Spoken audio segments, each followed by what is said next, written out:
Merci Monsieur le Président, Monsieur le Ministre, mes chers collègues. 4 ans.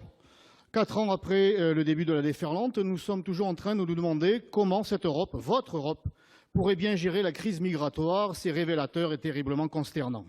La politique, c'est d'abord la sémantique. L'utilisation du vocable gérer, c'est-à-dire faire face, administrer, démontre que votre Europe accepte cette déferlante permanente, et ce, contre l'avis même des peuples.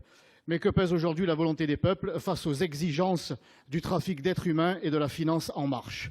C'est la lutte du pot de terre enraciné contre le pot de fric nomadisé. Car, je le dis à nouveau ici, la politique d'immigration, qu'elle soit de crise ou régulière, n'est aucunement motivée par un souci humanitaire, encore moins humaniste.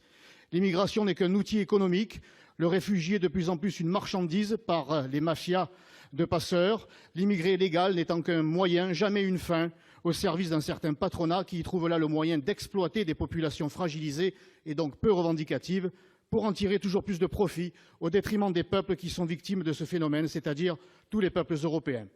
Elle ne sert que les intérêts privés et l'idéologie chère à M. Soros qui rêve de voir disparaître les identités nationales dans un melting pot généralisé.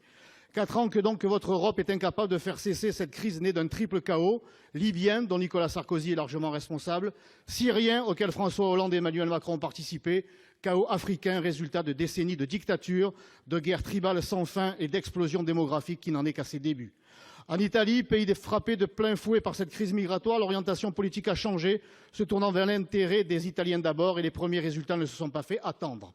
Les demandes d'asile y ont chuté de près de 70% depuis que Matteo Salvini occupe le poste de ministre de l'Intérieur. C'est dans cet esprit-là que mon Europe, celle du Rassemblement national et de ses alliés, agira, comme le font les gouvernements italiens, autrichiens, hongrois et polonais. Alors ma question, Monsieur le Ministre, elle est la suivante.